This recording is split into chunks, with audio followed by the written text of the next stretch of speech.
Open the pod bay doors, Hal. I'm sorry, Dave. I'm afraid I can't do that. Mark 1 Tower, this is Albatross 1-3, requesting permission to land, over. I don't need a computer to tell me how to land a damn airplane. 6. Heads-up display, check. 5, Lasers, check. 4, Particle beam, check. 3, Photon bolts, check. 2, Chair control, check.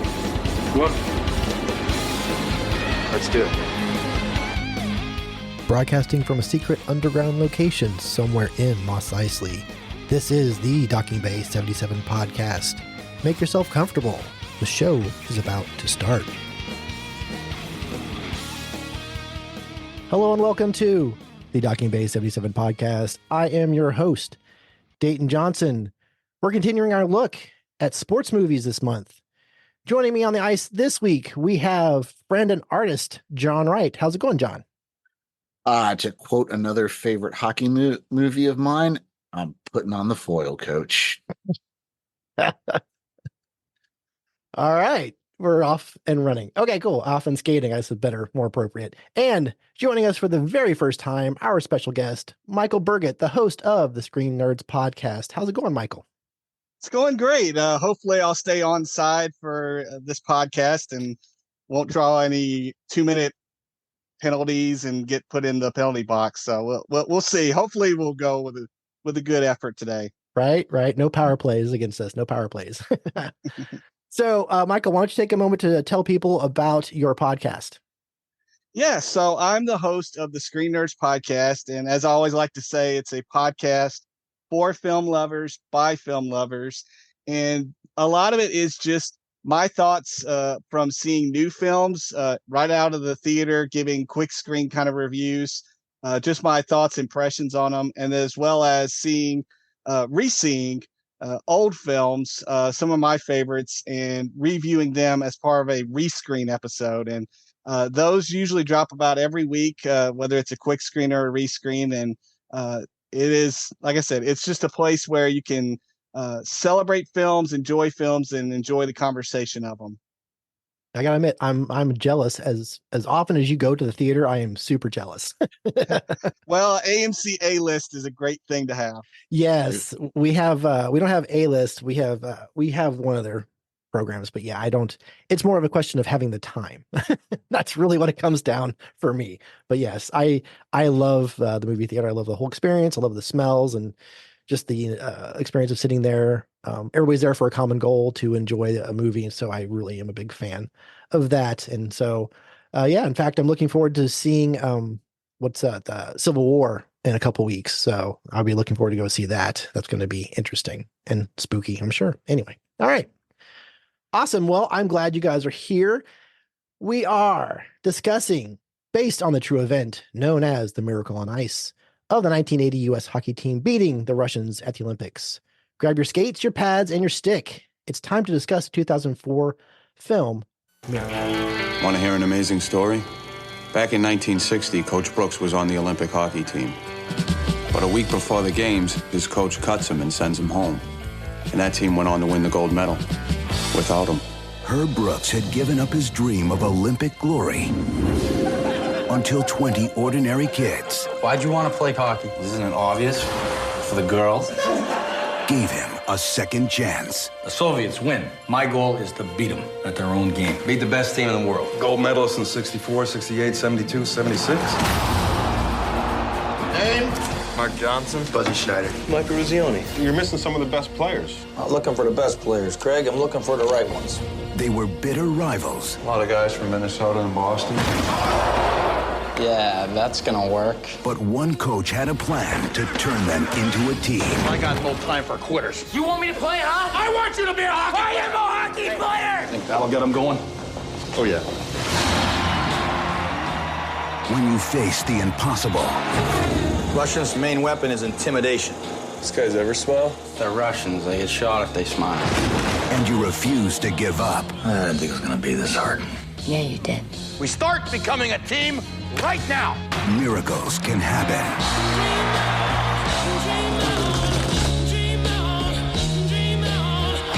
when you pull on that jersey. The name on the front is more important than the one on the back. Michael Burgett. Who do you play for? I play for the United States of America. Welcome to the Olympics, gentlemen. Walt Disney Pictures presents. This is something that this country is ready for. Great moments are born from great opportunity. If we played them 10 times, they might win 9, but not this game. Listen to them. We can beat these guys. Discover the story This is your time. behind the greatest moment in sports history.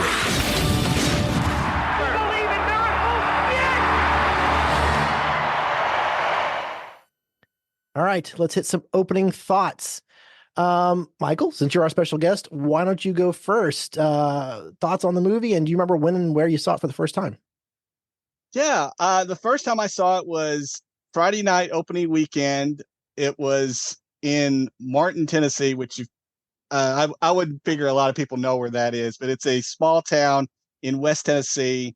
It is a college town, and I was in grad school at the time. And so me and a group of friends went to the local theater there and saw Miracle. And it was a film I was super hyped to see because if you know me or know anything about me, I am a huge sports fan and a huge cinephile. And so you put those things together, it's gold. And so I was super excited to see this film.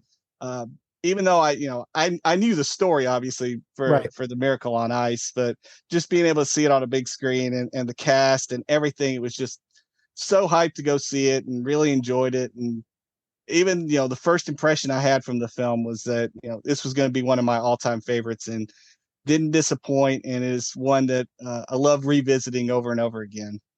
All right. Very good. All right, John, opening thoughts. Real quick, Mike, you said Martin, Tennessee? Yes. What's the next biggest city close to that? Oh, okay. So if you look at a map and you see Tennessee, it's like the northwest corner of the state. So probably like the biggest city would be closest to it would be Memphis, which would be on the southwest corner of the state. So that's probably closest. But yeah, it's out in the middle of nowhere. Oh, my mom's from the middle of nowhere, Tennessee, a little town called Columbia. Oh, that's where I was born. Oh, wow. No way. Yeah. Love it. The jackass capital of the world. No, it's legit. That is legit what it is because they raised mules. But I thought you were insulting people, but that makes a lot more sense. Okay, no, just making sure. Absolutely not. Yeah, but back to the thing. The topic at hand is I know I saw this opening weekend. I can remember being a hockey fan from back in the day. I grew up in the Cincinnati area, as you and I've probably a few of your listeners that have had the displeasure of listening to me talk before have heard me say. And I can remember going back to see the Cincinnati Cyclones, who were a minor league team. Right. I can remember my dad taking me there when I was young. I can remember actually seeing Mark Messier, who went on to play for the New York Rangers and be a Hockey Hall of Famer, play. So I never had a huge interest in hockey as a kid, but growing up and working some of the jobs I worked third shift at a Meijer department store here in the area, and I was forced to watch hockey because ESPN would replay hockey at 3:00 in the morning when we had our lunch break. And I got into hockey then. And I can remember, I obviously, just like just about everybody our age, I can remember when this event actually happened. But I began to develop a real passion for hockey out of watching it every night in break room. And as being a soccer player growing up, it's a very similar style game and a very similar, just structure to it all. So hockey, from a deep rooted seed planted by my long lost father, hockey's always had a special place in my heart. Right. All right. Very good. So I remember this event, as we all do, the Olympics, and I'm 60% sure, not 100, I'm 60% sure I was watching the game when it happened, because I remember the buildup that they kept winning and it was a big deal. And the first time I actually watched this film, I was actually at a district meeting for one of my jobs at Picture People, and which seems like an odd place to watch, this film. But what it came down to was the whole idea was how you can accomplish so much working together as a team. So I remember watching it and thinking, man, this was really, really good. And remembering how good Kurt Russell was. But it had been a while since I actually watched it again. My wife and I watched it a few years back, and then preparing for this, I put it back in, and I was just like, man, why haven't I watched this more? Because it is so good. And it's just the way it's put together. It hits all the right emotions throughout the entire movie. Kurt Russell is stellar, and you have a lot of young actors doing a really good job, considering most of them weren't really actors. They were, known for playing hockey instead. But it was a great revisit, and I want to thank John for suggesting it. And also our friend Eric was going to be here, but he couldn't make it. So hopefully we'll get some input from him. And he did say that it's in his top 5 movies of all time. So that's pretty impressive. All right. If there's nothing else, we'll move on. That's the fact, Jack! That's the fact, Jack! It's time for That's the Fact, Jack. These are facts about the movie and our director. Released February 6, 2004, directed by Gavin O'Connor, who did the wonderful 2011 film Warrior, starring Joel Edgerton and Tom Hardy. Check out an episode from a couple years ago where we did that and compared it to The Fighter, which is another good movie. On that particular episode, we had Jeff Johnson, the host of the Film by Podcast, was here, as well as Andrew Blakely. Great comparison. Love Warrior. And so watching this, and I kind of put those two together. I'm like, that's why this feels so good to watch. Okay, good. Written by Mike Rich, who also wrote The Rookie and Finding Forrester. Eric Guggenheim, who's better known for writing TV shows Parenthood and the reboot of Hawaii Five-0. Produced through Walt Disney Pictures and Mannheim Pictures, distributed by Buena Vista Pictures. Starring Kurt Russell, Patricia Clarkson, Noah Emmerich, and a bunch of young hockey players who wanted to be actors. Budget of $28 million, box office $64.5 million.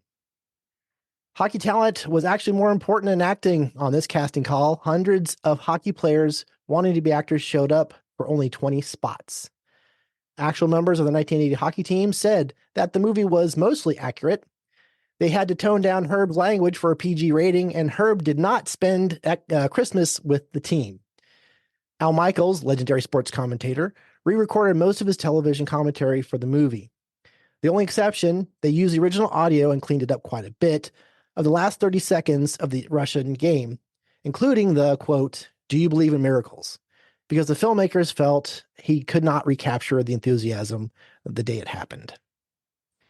The actor/player spent 6 weeks learning how to play the sport in old equipment. Herb Brooks unfortunately died in a car accident before principal photography was finished. The film, of course, is dedicated to him. Now, these are weird. My wife actually brought these to my attention, so just bear with me. It's a little of a bummer, but we're going to talk about it anyway because it was just weird. Joseph O'Connell Cure played Mike Ramsey. He died in a car accident November 2015. He was only 31. Michael Mantenuto, who played Jack O'Callahan, joined the Army instead of pursuing the acting career. In fact, he was in the Special Forces and received numerous accommodations. He created and led a mental health and substance abuse program for his command. Unfortunately, he died April 24th, 2017, age 35, of a self-inflicted gunshot wound. Kenneth Mitchell, who played Ralph Cox in the movie, he's the last one cut from the team. Best known for his roles in TV shows Jericho, Star Trek Discovery, and the MCU movie Captain Marvel. We just lost him back in February 24th, 2024 from ALS. He was only 49. I bring these up because it is super weird that 3 young actors from this particular movie have all passed away. And it just seems like you hear about these movies that are cursed, and this just feels weird. Anyway, back to happy things. The film has an 81% on Rotten Tomatoes, a 68% Metascore on IMDb, and a 7.4 from the viewers. It won the ESPY that year for the best sports movie. Other sports movies that year include Friday Night Lights, $1 Million Baby, and a favorite of mine, Dodgeball. The director, Gavin O'Connor, makes a cameo in the film. He's the guy that drapes the U.S. flag across the goalie when they're all celebrating at the end of the game. So if you pay attention, you can see the director. Now, did you guys come across any facts that you wanted to share? Well, there was one that when you were talking about the cast, one interesting fact is Billy Snyder, who plays Buzz Snyder, is actually Buzz's son. That's right. Yeah. Yep. And then they didn't know it until after they cast him. So that was, kind of nice. He didn't, play on his dad's name. That's awesome. So John, did you have some information about about Herb? Yeah. Herb Brooks, former, birth name Herbert Paul Brooks, was born August 5th, 1937. Died August 11, 2003, as you had already mentioned. He was an American hockey coach and player. Most notable achievement is what we're talking about, Raul, in 1980 as the head coach of the gold medal winning U.S. Olympic team at Lake Placid. At the games, Brooks' American team upset the heavily favored Soviet team in a match that came to be known as the Miracle on Ice, as we've already said. Brooks also coached multiple National Hockey League NHL teams, including my favorite team, which we'll get to later, as well as the French team in the 1998 Winter Olympics, and did do too well. He ultimately returned to coach the U.S. Men's team to a silver medal in the 2002 Winter Olympics in Salt Lake City. When Brooks died in a car accident in 2003, he was the director of player operations for the Pittsburgh Penguins. Brooks was inducted into the United States Hockey Hall of Fame in 1990 and the IIHF Hall of Fame in 1999.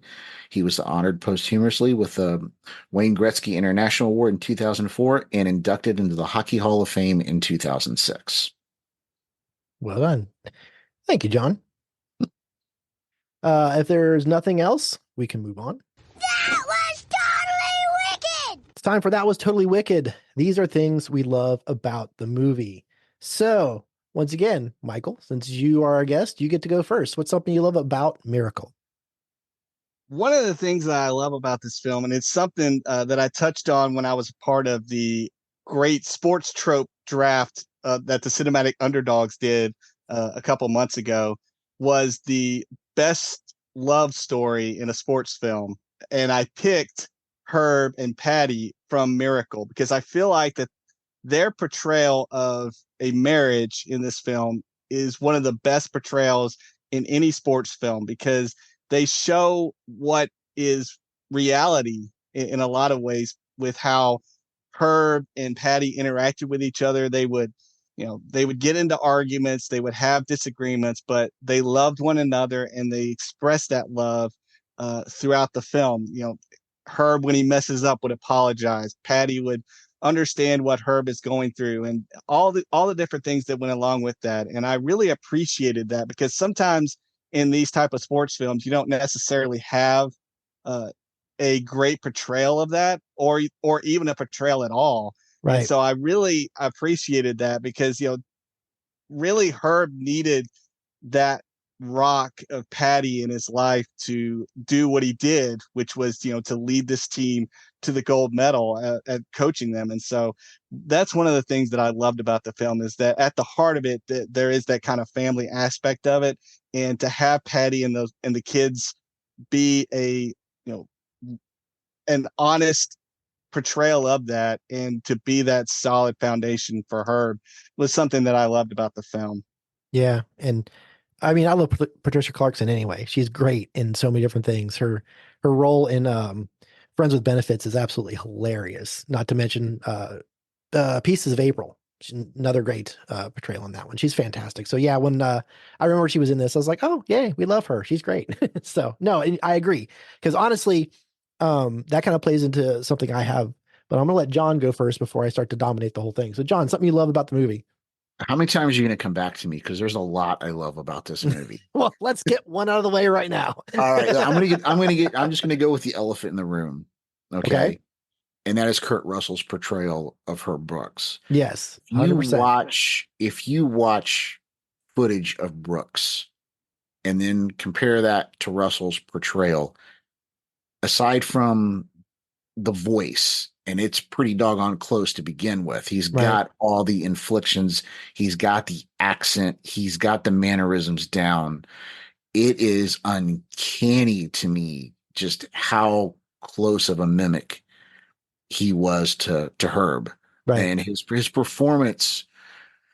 Russell's weird. He's kind of like he was kind of like Nicolas Cage before Nicolas Cage. He did some really he did some strange movies, a lot of comedies and a lot of like kind of weird action movies. Mm-hmm. And this is something I didn't expect to ever see from him. That's true. I'll give you that. I will give you that. And he went for it. I mean, as I understand it, Russell's a pretty big hockey fan. I might be misremembering something, but I know Gavin O'Connor wanted him specifically because he knew he'd played baseball and he knew he was a sports fan. And he knew he would bring that desire, that competitiveness to his performance. So yeah, and he definitely does. His performance it's probably one of his best on-screen performances ever. Oh yeah, I will not disagree with that at all. So, all right, well, very good. So, O'Connor does a great job in spreading the story around. We spend enough time with Herb and the players and even the country.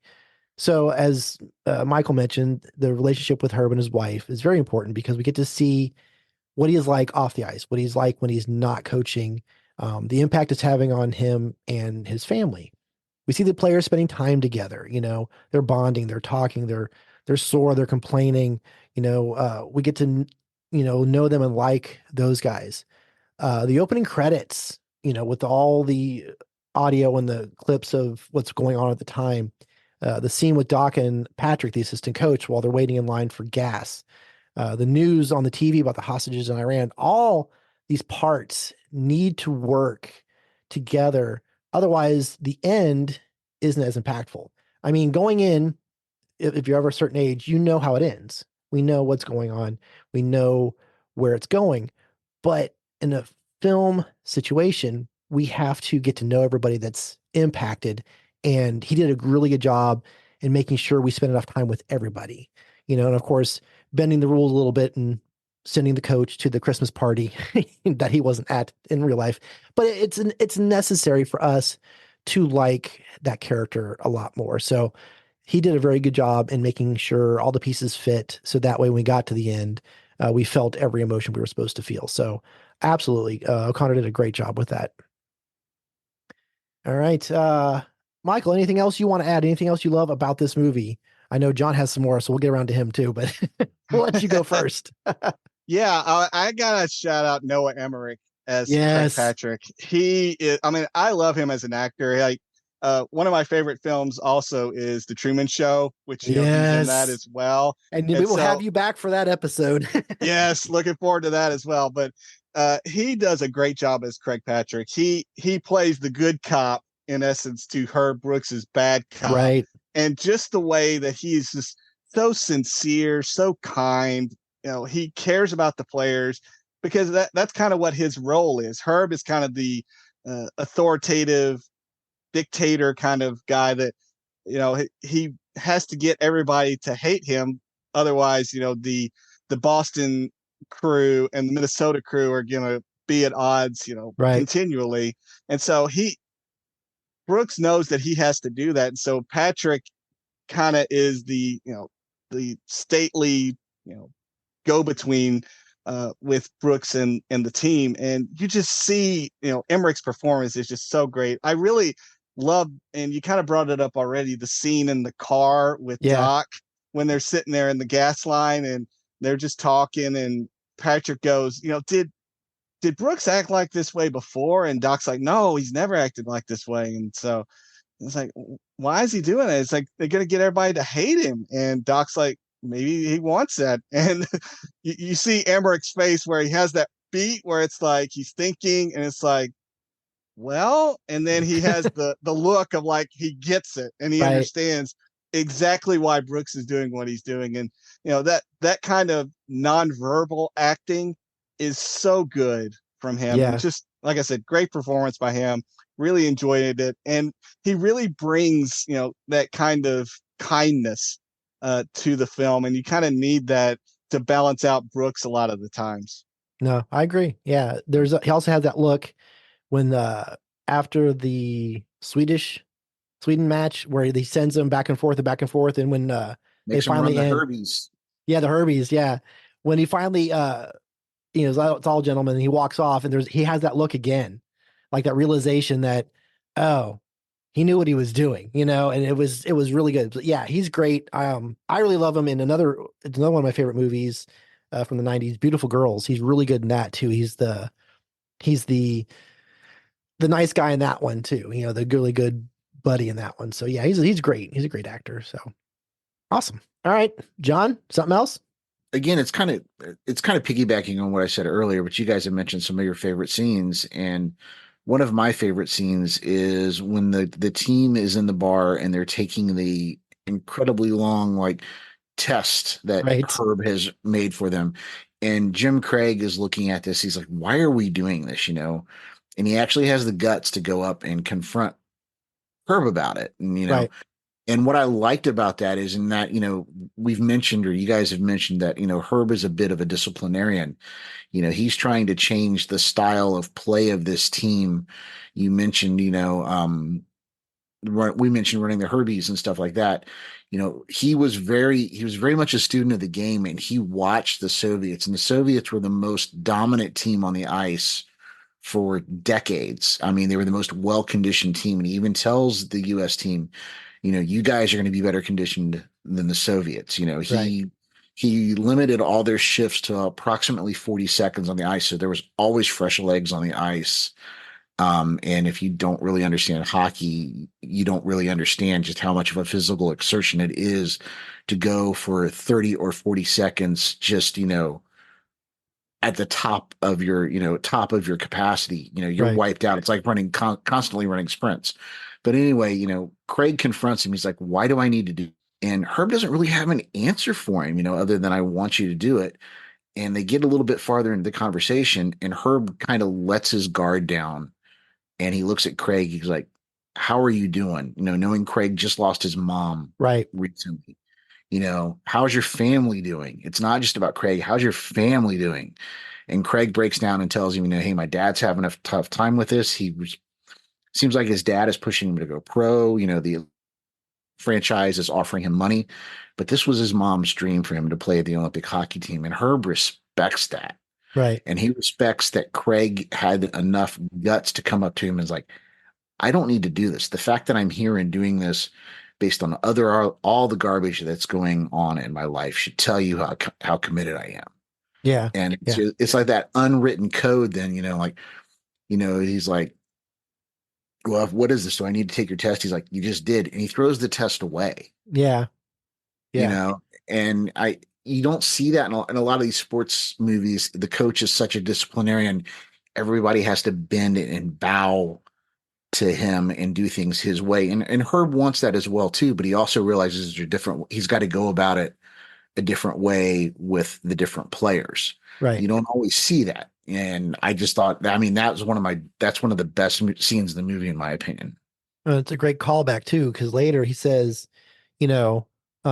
when he's going to bench him, because they scored him, he goes, "Is this because I didn't take your test?" He goes, "No, I want the guy in the net that didn't take the test." So yeah, it's a great callback. Well done. Well, just now, and it becomes that question. A lot of the dialogue, from what I've read, was pretty on point as far as what actually happened.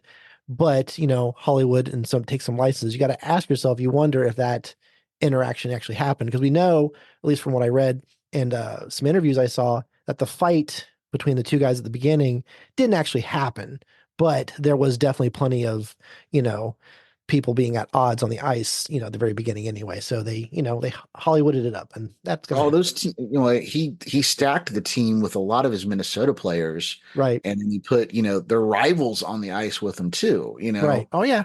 And if you've played competitive sports and have been lucky enough to be on an all-star team, which I never was, but I mean, if you were, or you played in one year, you're playing against someone, and the next year they're on your team, it's kind of hard to make that adjustment.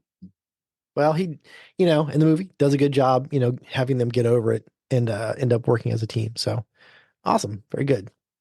So recently we did an episode comparing a couple of racing movies, Grand Prix and Le Mans. One of my complaints from those was that we saw so much of the races that it felt like the directors were kind of afraid to edit things out. They're like, we spent all this money on these cameras, you're going to see most of the race. Well, this movie does a great job showing us, each game, or at least mentioning or showing at least a little bit of it without sacrificing story and emotion. Obviously the USSR game takes up most of the time. In fact, that starts with still like 30 minutes left in the movie, but that's not the whole thing. We still have like the credits and whatever, but it moves so fast. The editing and way all of the hockey games were shot is just so much fun. I mean, it's almost like being there, without, all the really nasty, fans, but it's good. It's just really well put, and they did a really good job making it very exciting, even though, like I said, we know what happens, but you still are on the edge of your seat watching them and seeing what's going on. And yeah, great. I just love the pace in which they put those scenes together. So good job, them. Let's go ahead and move on.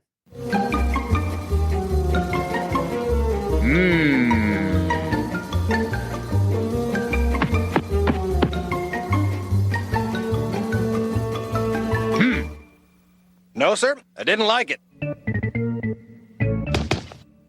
It's time for No, Sir, I Didn't Like It. These are things we don't like or don't work in the movie. And I gotta be honest, it took me some real thinking to get down to something that didn't work for me. Usually I'm the one that always can find at least one or two things that don't work, but it hit me, and I'll get there. So we'll start off again with Michael. Is there something in here that just doesn't work for you? I really had a hard time thinking about this because, like I said, this is one of my favorite films of all time, and there's so many good things about it. Probably if there was like one thing that I wished was in the film, I guess would be a better way of putting it. Okay. What would be, I wish they had at least had maybe some kind of opening ceremonies thing. And what really got me to think about that was I recently, a couple months ago, went and saw the film The Boys in the Boat. Which, if you don't know that film, it is about the 1936 Washington Huskies rowing team that made the Olympics and beat the Germans to win the gold medal. And in that film, they had the opening ceremonies there in Berlin, and so they showed a little bit of it. They didn't, spend a whole lot of time on it, but they showed a little bit of it. Had a little interaction with Jesse Owens as well, because he was in that Olympics as well. And so thinking about that, and then thinking about Miracle, it would have been nice to have had that, just, because you have these bunch of college kids that, 18, 19, 20-year-olds, to have them be, at this Olympics that's in Lake Placid, New York, to have that fanfare and everything. It would have been cool to see that, but I get why Gavin O'Connor didn't put it in there, because it, even in 2004, it would have been very difficult to have shot that and really make it feel like that it was the Olympics. So I get why they didn't have it in there, but it would have been nice if they had it in there. Yeah, I see that. Yeah, that's a good call. All right, John. I'm so glad Mike went first, because it gave me an out, because I couldn't come up with much that I don't like about this film. But I'm glad I could help you there. listening to you talk, I think what would have been really interesting, kind of along the same lines of what you were saying, is I would have liked to have seen Herb when he was playing for the Olympic team just before he got cut. Interesting. Because he made several national teams, and then I forget, he was cut just before. Yeah, they mentioned that in the movie, like literally like a week prior. Yeah. Right. So I would have liked to seen maybe, just him getting the scene of him walking out of the coach's office, and then him sitting on the couch with his dad watching the game. So you get a little bit of that drive behind him. It's alluded to a little bit, when he's going through his memorabilia and he pulls out the team picture and you see his name on it. But if you don't know the story behind it, it doesn't really doesn't really resonate as much, I think. Yeah. But he was such a driven individual. I would have liked to have seen a little bit of that. I mean, the movie loses nothing by it not being in there, but it might have gained just a little something. That would have been an interesting way to show us instead of tell us, because they do talk about it in the locker room. Yeah. After that one guy that they added him like last minute, and so there's he'll do because he said he'll do anything at this point. Yeah. So, but that would have been interesting. No, I like that. Or if they had that just prior to him making the last cut on the team, when he had to let the last guy go, like a flashback or something. Yeah. Okay. He did a really good job of portraying just how heartbroken he was of having to let this guy go, because he knew exactly what that felt like. All right. Yeah, I like that. All right, cool. Okay. So mine is, let's go out this way. The entire movie is about beating the Russian team. Okay. That's the whole thing. He adopts,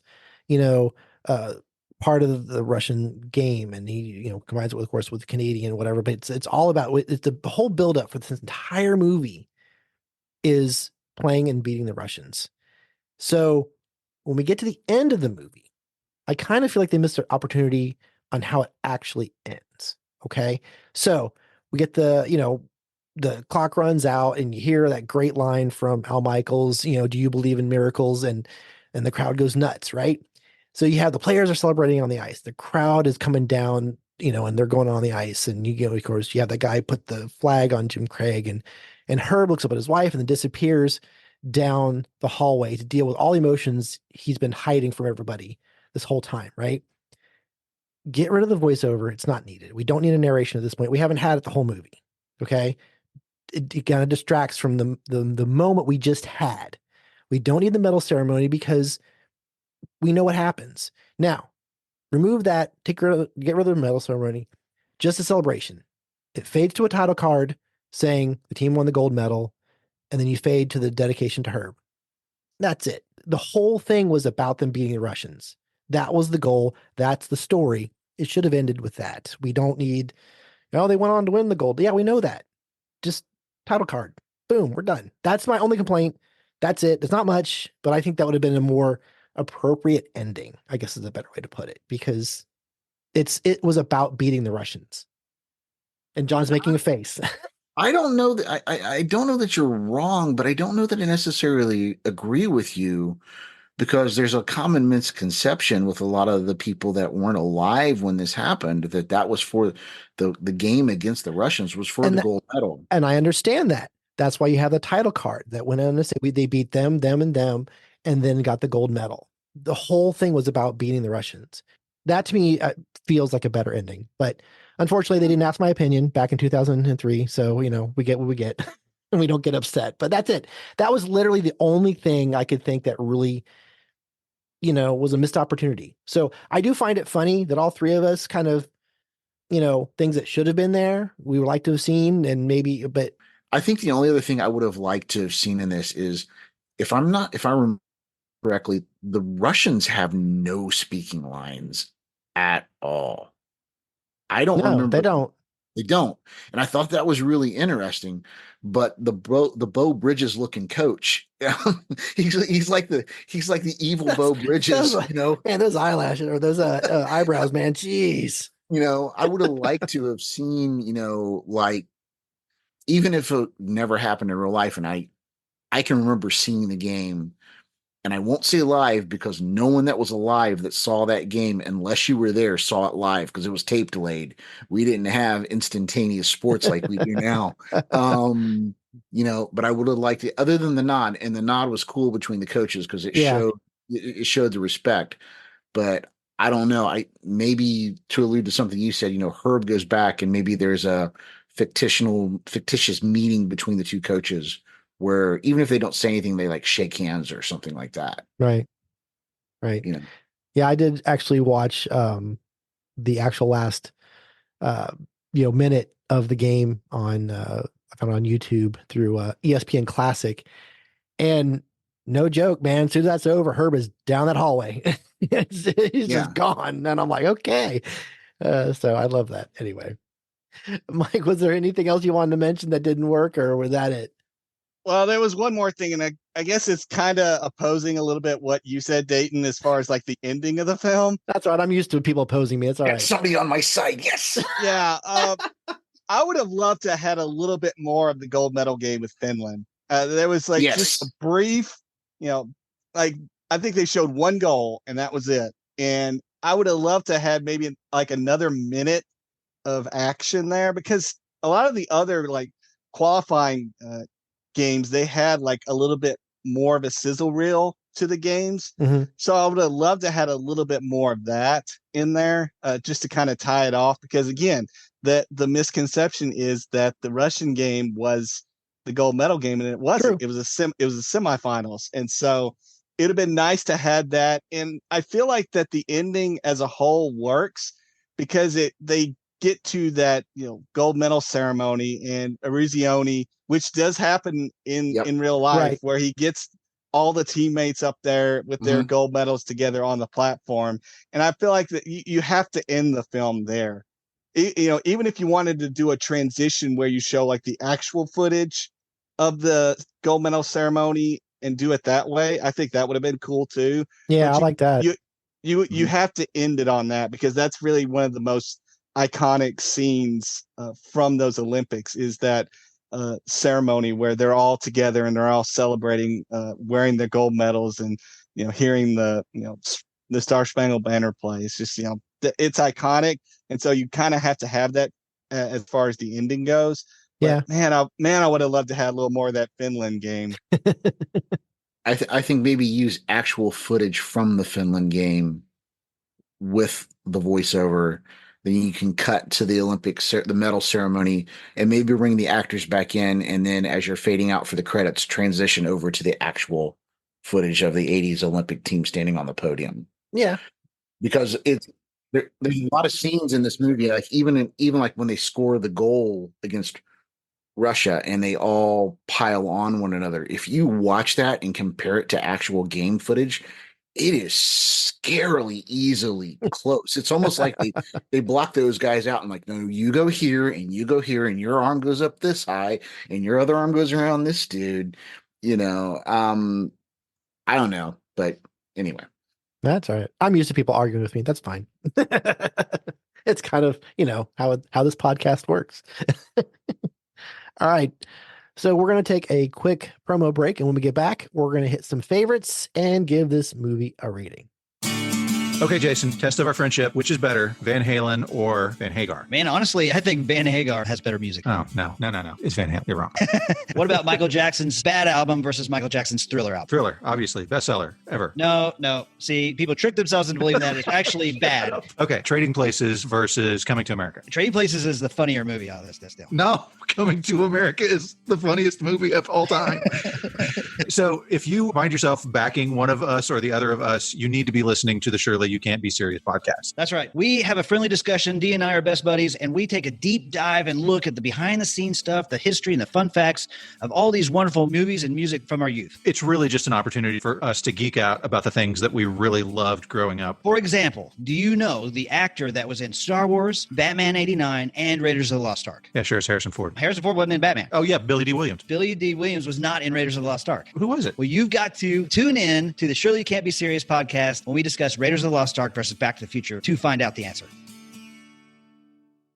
Hey, check it out. There's a brand new podcast on the way exploring the discographies of the Beatles and the Beach Boys. It's called Apples and Oranges, and it launches on February 7th. We will be matching albums against each other in a 1v1 format, discussing every single track and then giving our verdict on which album is better. Pet Sounds versus Revolver. Sgt. Pepper versus Smile. Wouldn't it be nice if most people knew how well the Beach Boys actually held up against the Fab Four? Both bands inspired each other to keep pushing the boundaries of what was possible in pop music, here, there, and everywhere. And what we got were some of the greatest albums of all time. All Summer Long versus A Hard Day's Night. Rubber Soul versus the Beach Boys Today. So let's come together for some fun, and help me, Rhonda, get this podcast off the ground. And we'll sure appreciate you being around on February 7th, wherever you find your podcast. That's Apples and Oranges, February 7th.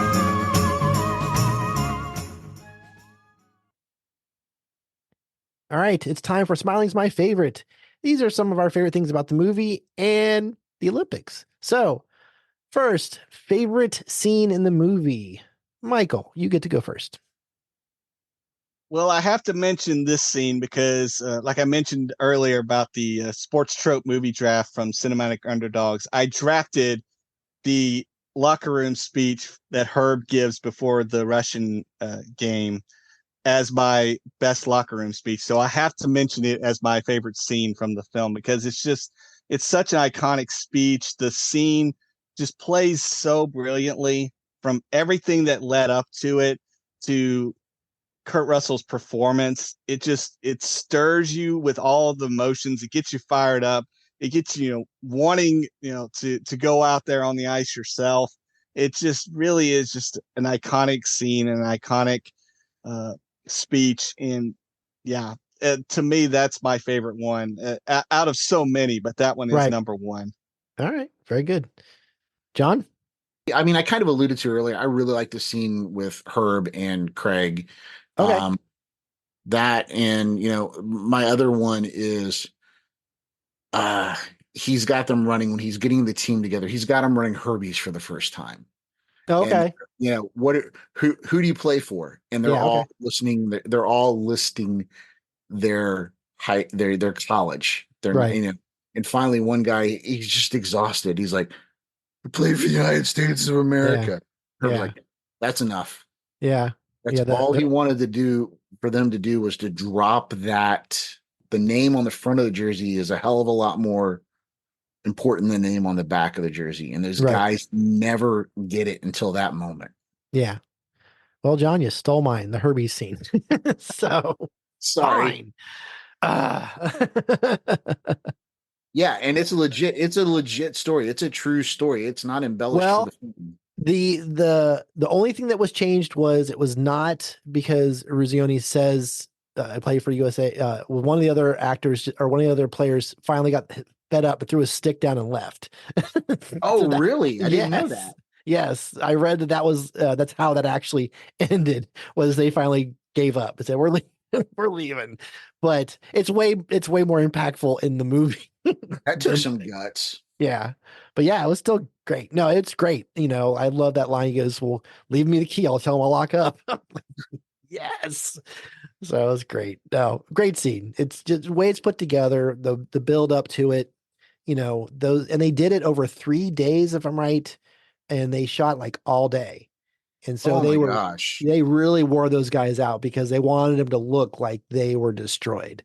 So I love that. Herbies. I love that. Okay, cool. Moving on.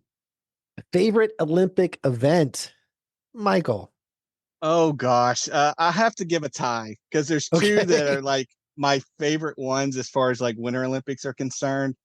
One of them is ski jumping.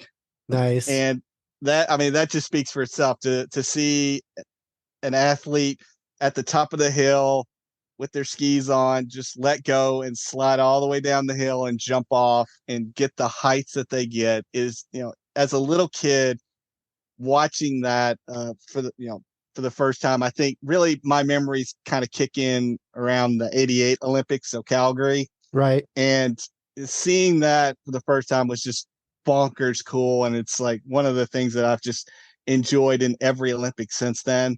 And then the other, speed skating. Okay.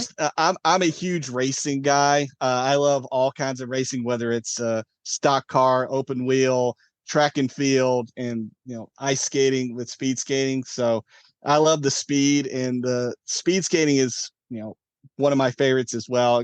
Growing up watching Bonnie Blair and Dan Jansen, and some of those, that was always just fun watching them speed out. And then even just the short track stuff with Apollo Anton Ono and all the derby kind of crashes that happen on those short tracks. It's just, those are just intense and fun and enjoyable. So those would be my tie, would be ski jumping and speed skating.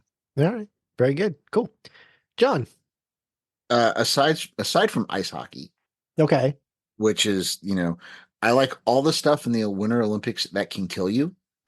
like the bobsled, the luge, the ski jump. Those are my two favorites. I love those, all man. that stuff, and curling. I love curling because really, I am just you old enough and Disney out of John shape enough that I think I can do curling. So, Disney John loves curling. A friend of ours, Scott Cox, who is a big board gamer like we are, he actually made a curling board game.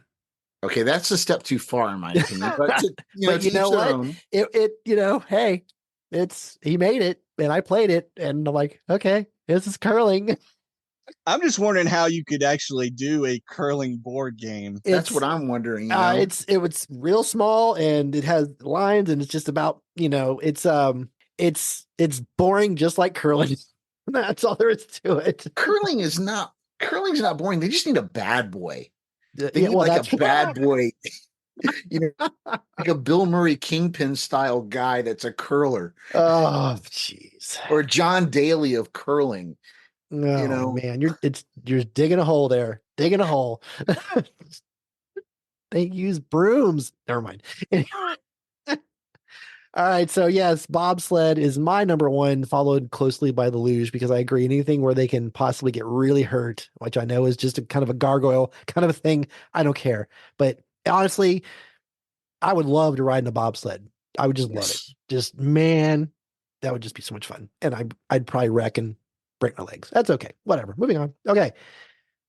Favorite hockey team, if you have one. This was a bit hard for me. I don't watch as much hockey as I like to, but we'll get there. Michael, do you have a favorite hockey team? I do. Being from Tennessee, I have to be a Nashville Predators fan. That's my team. I was super excited when they came into the league in '98, and I saw that was my first hockey game that I went to was with that opening season with the Predators. Oh, wow. And cool. And I'm super excited whenever I get to watch them play. Was happy when they had that one Stanley Cup run. They fell just a little bit short to the Penguins, but that's my ride or die team. And interesting enough, the connection of the Nashville Predators with this film Miracle is that Ryan Suter, who is the son of Bob Suter, who was on the Miracle on Ice team, was drafted by the Predators in 2003. So he was a part of the team for his first couple years before he left in free agency. So there's that connection that Nashville has with this film. Cool. Very well cool. played. All right, John. I've got a bunch of teams, and I'll throw this out, but I'll settle on one. But I will throw this out for Mike. Nashville. Mike, I have a Thomas Vokoun jersey hanging in my closet right now. I got a soft spot in my heart for the Predators because my favorite team was originally slotted for relocation to Nashville before they turned around and won the Stanley Cup, and that is the New Jersey Devils. I remember all of that went down. Yeah, I remember that New Jersey almost came here and didn't, but then thankfully we got the Predators, and so it all worked out anyway. Very cool. I should have guessed it was the New Jersey Devils. I don't know why it didn't even occur to me. So back in the 90s, when I used to sit down on my Sega Genesis and play NHL 95 or 96, whatever, I always played as the Detroit Red Wings just because, not really sure why. John's shaking his head. I don't care. But being from California, San Jose Sharks are the ones that actually follow, and they're having a really bad year this year. They're terrible. But the Devils aren't doing much better, my friend. Well, yeah, but barely won 20 games. That's terrible. So, but locally, as John mentioned, we have a minor league team here, the Cincinnati Cyclones. And so they were my home team, so to speak. I remember going to see the Stingers when I was really little back, long time ago.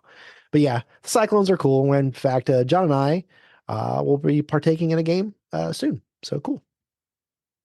I'm curious about this one. Favorite Kurt Russell film.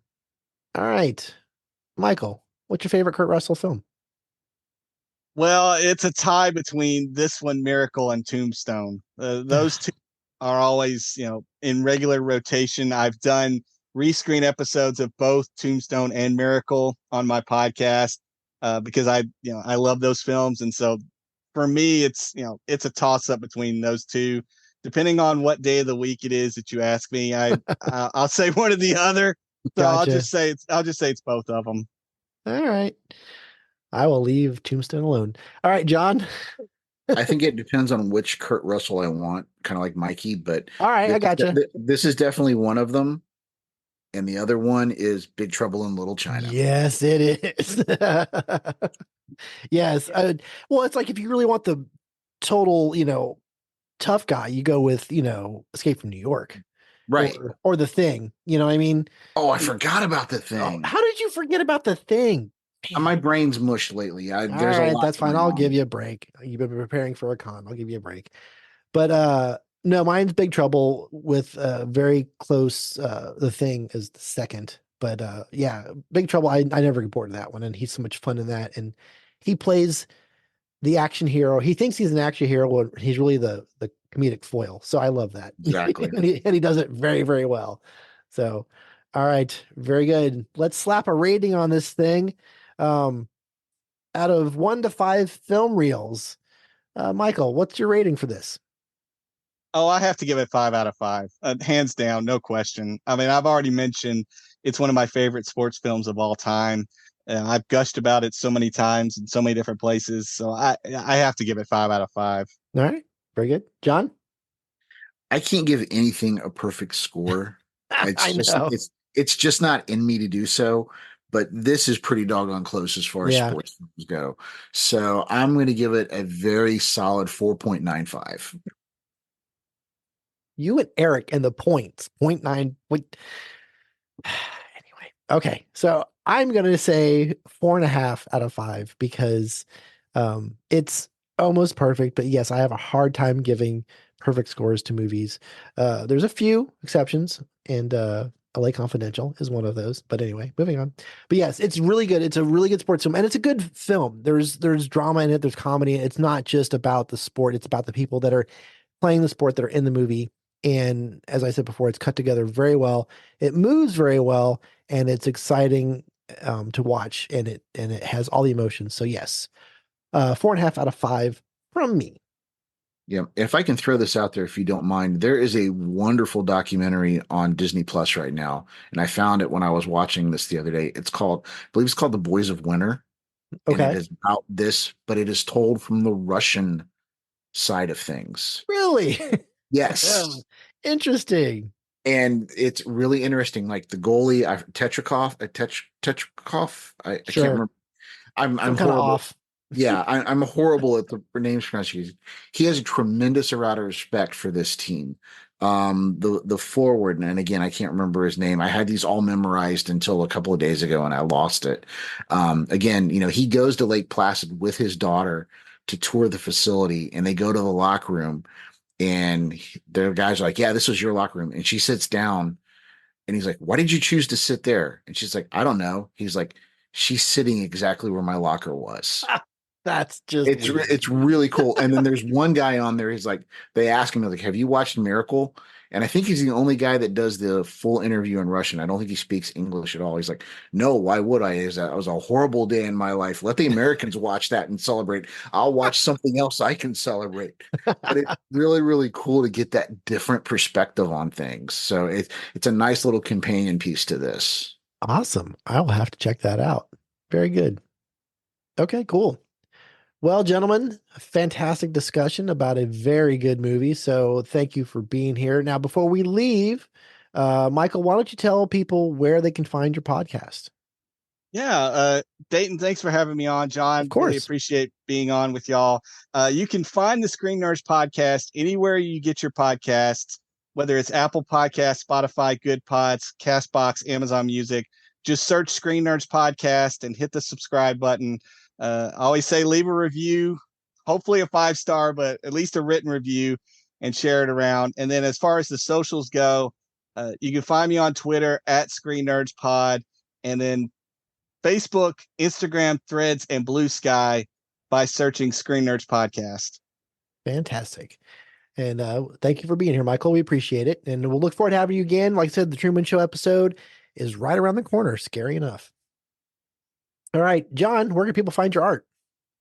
Coming up this month, I will be at Cincinnati PopCon at the Cincinnati Convention Center. It's going to be the last convention held there before they shut it down to remodel. So, that's on April 27th. So it's going to be a smaller show for that venue from the looks of it, but it should be kind of cool. It's going to be more collector focused and stuff like that. So that's cool. Come out, hang out, tell me why I shouldn't root for the Devils when I live in Cincinnati, But Love it. Very good. Cool. All right. So I want to take a moment to thank the listeners for stopping by and listening to what we have to say.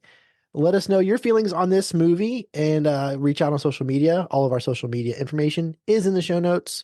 We also have a Discord. Join that and chat with us 24/7 about whatever you're reading, watching, listening to, or even video games you're playing. We'd love to chat with people. We also, if you're so inclined, we do have a Patreon.